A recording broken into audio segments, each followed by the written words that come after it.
जहां तक पुलिस की जिम्मेदारियों का सवाल है, पुलिस के कंधों पर ये जिम्मेदारी रहती है कि उसके क्षेत्र में, जैसे जनपद बस्ती का जो इतिहास रहा है,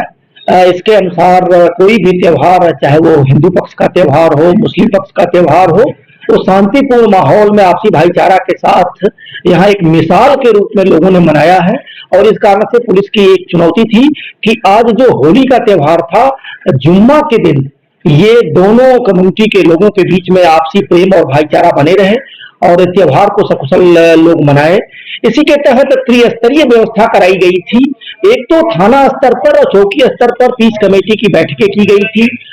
दोनों पक्षों के जो गणमान्य लोग हैं, आपसी भाईचारा प्रेम में विश्वास करने वाले लोग हैं, उनकी मीटिंग की गई थी। स्थानीय स्तर पर ग्राम और मोहल्लों में जाकर मीटिंग की गई थी और सेंट्रलाइज पीस कमेटी की वो मीटिंग जनपद लेवल पर भी की गई थी।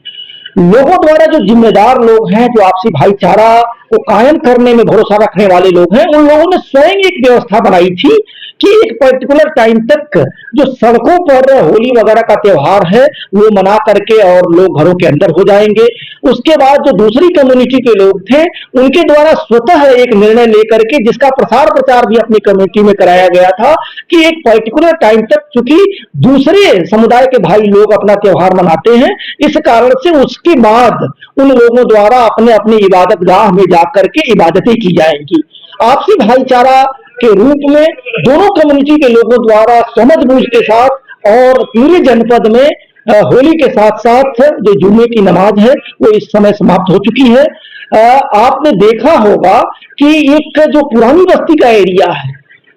उसमें मुस्लिम समुदाय के लोगों द्वारा किस तरीके से जो हिंदू समुदाय का जुलूस निकल रहा था, उसमें उनका स्वागत माला पहना के किया, कंधे से कंधे मिला करके आपसी प्रेम को बांटा, जो न सिर्फ उधर पूर्वांचल बल्कि पूरे देश में पैगाम देने का कार्य किया है। आपके माध्यम से संपूर्ण जनपद बस्ती के वासियों से भी मैं पुनः अपील करना चाहूंगा कि आधे से ज्यादा समय बीत चुका है। सायंकाल जो भी लोग अपने अर्चित परिचित के यहाँ जाते हैं, जो बाइकर्स हैं या फोर व्हीलर्स के लोग हैं, वो किसी भी स्थिति में, किसी तरीके की नशा की स्थिति में कोई वाहन न चलाए, अपनी गति को कंट्रोल रूम में रखे और पुलिस द्वारा दिए गए आदेश निर्देशों का पालन करें। जीवन अनमोल है और आपसी भाईचारा और प्रेम को इसी तरह बनाए रखें।